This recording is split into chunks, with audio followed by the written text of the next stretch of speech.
News, सच जरूरी है। नमस्कार, MNS न्यूज लाइव में आप सभी का स्वागत है। मैं हूं आपके साथ शीतल। आइए देखते हैं देश दुनिया की तमाम बड़ी खबरें। कर्नाटक में एक महिला के खेत से 2.5 लाख रुपए के टमाटर चोरी, सरकार से मांगा मुआवजा। कर्नाटक में एक महिला के खेत से अधिक तौर पर 2.5 लाख रुपए के टमाटर चोरी हो गए। आरोप है कि चोर मंगलवार रात को हसन जिले के गोनी सोमनहल्ली गांव से टमाटर के 50 से 60 बैग लेकर फरार हो गया। महिला किसान धारिणी की शिकायत के आधार पर हेलीबीडी पुलिस स्टेशन में चोरी का मामला दर्ज किया गया है। धारिणी ने कहा कि चोरी की यह घटना तब हुई जब वह फसल को काटने और इसे बेंगलुरु के बाजार में भेजने की तैयारी कर रहे हैं। वही किलोग्राम गांव में टमाटर के दाम 120 रुपए के पार पहुंच गए। धारिणी ने कहा कि चोरी ने 50 से 60 बैग टमाटर की चोरी कर ली है और खड़ी फसल को नष्ट कर लिया। धारिणी ने कहा, हमें सेम की फसल में भारी नुकसान हुआ है और हमने कर्ज लेकर टमाटर उगाया। अच्छी फसल हुई थी और संयोग से कीमतें भी ऊंची थी। 50 से 60 बैग टमाटर ले जाने के बावजूद चोर ने खड़ी फसल नष्ट भी कर दी है। हेलीबीडू थाने के एक पुलिस ने कहा कि उनके थाने पर टमाटर चोरी का यह पहला मामला है। धारिणी के बेटे ने राज्य सरकार से मुआवजा देने की भी मांग की है। हेलीबीडू थाने के पुलिस अधिकारी ने कहा, उस महिला के बेटे ने राज्य सरकार से मुआवजा देने और जांच की मांग की है। एक शिकायत हेलीबीडू थाने में की गई है। हमारे थाने में इस तरह की टमाटर लूट ये पहला केस दर्ज हुआ है। धारिणी अपने परिवार के सदस्यों के साथ अपने 2 एकड़ खेत में टमाटर उगाए थे, जो कि कथित तौर पर चोरी हो गए हैं। बाकी अन्य राज्यों की तरह कर्नाटक में भी हाल के दिनों में टमाटर की कीमतों में तेजी से इजाफा हुआ है। बेंगलुरु में टमाटर की कीमतें 101 से 121 प्रति किलोग्राम है। इस ऊंची कीमत की वजह मार्च और अप्रैल में अचानक बड़ा तापमान है, जिसकी वजह से टमाटर की फसल पर कीटों का हमला हुआ, जिससे पैदावार कम हो गई है और बाजार में दाम बढ़ गए हैं। आइए बढ़ते हैं अगली खबर की ओर। चीन में फिर तबाही मचा रहा कोरोना। पिछले 3 माह का टूटा मौतों का रिकॉर्ड। जून में 239 लोगों की हुई मौत। दुनिया में कोरोना महामारी का प्रकोप भले ही खत्म होने की बात की जा रही हो, लेकिन कई देशों में अभी भी इसका खतरा बरकरार है।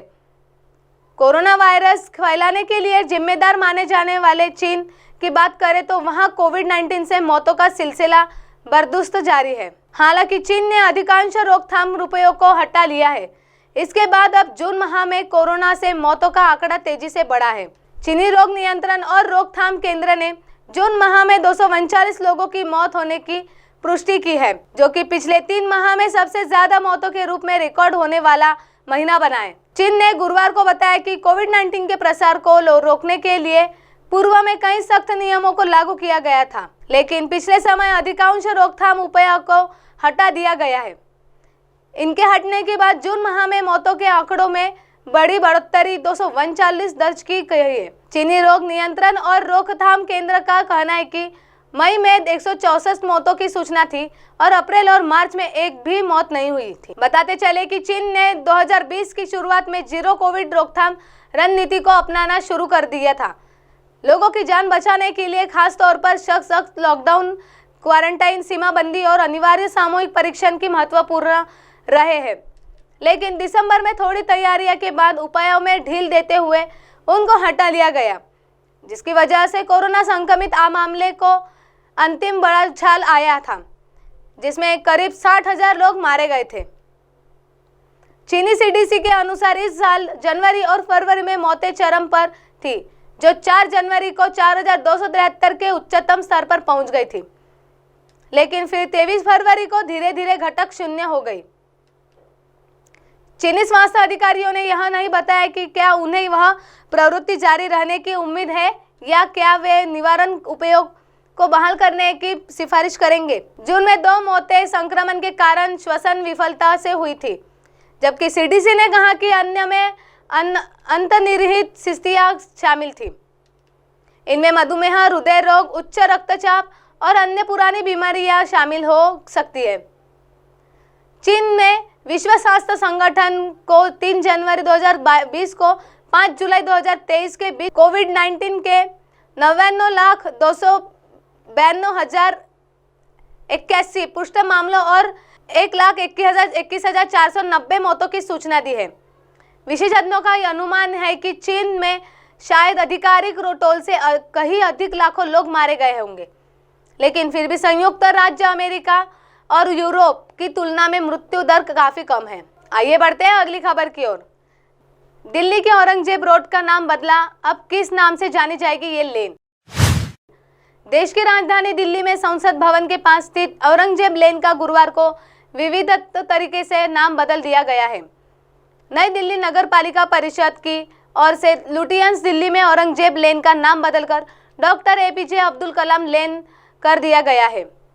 समाचार एजेंसी एनआई के मुताबिक गुरुवार को एनडीएमसी के अधिकारियों ने विविध तरीके के नाम पट्टिका लगाकर इसका उद्घाटन किया गया है। बताया गया है कि एनडीएमसी ने अपनी एक बैठक में इस सड़क का नाम बदलने के प्रस्ताव को मंजूरी दी थी, जिसके तहत अब इस प्रमुख मार्ग का नाम बदलकर doctor APJ Abdul Kalam road कर दिया गया है। कुछ समय पहले ही एनडीएमसी के उपाध्यक्ष सतीश उपाध्याय ने मीडिया को बताया था कि नई दिल्ली की धारा 231 की उपधारा के खंड ए संदर्भ में एनडीएमसी क्षेत्र के तहत औरंगजेब लेन का नाम बदलकर डॉक्टर एपीजे अब्दुल कलाम लेन करने पर विचार करने के लिए परिषद के समक्ष एक एजेंडा रखा गया था, जिसे मंजूरी दे गई थी। मुंबई में भी बदले गए हैं नाम। बता दें कि महाराष्ट्र सरकार ने भी हाल ही में मुंबई के एक ब्रिज का नाम बदला है। शिंदे सरकार वर्सेवा बांद्रा सी लिंक का नाम बदलकर वीर सावरकर सेतु रख दिया है। इसके अलावा मुंबई ट्रांस हार्बर लिंक का नाम भी बदलकर अटल बिहारी वाजपेयी स्मृति नावा सेवा अटल सेतु रखने का फैसला किया है। अब आप हमारे चैनल को आपके मोबाइल पर भी देख सकते हैं। मोबाइल ऐप देखने के लिए प्ले स्टोर से MNS news TV app download करें। इंस्टा, लिंक, ट्विटर, हाइकुक, फेसबुक और कई सोशल मीडिया प्लेटफॉर्म पर हमारा चैनल उपलब्ध है। आप हमारे चैनल को लाइव भी देख सकते हैं www.mnsnews.com पर। फिलहाल वक्त हो चला है दर्शकों ब्रेक का। ब्रेक से लौटने के बाद देखिएगा देश और दुनिया की तमाम बड़ी खबरें। नमस्कार।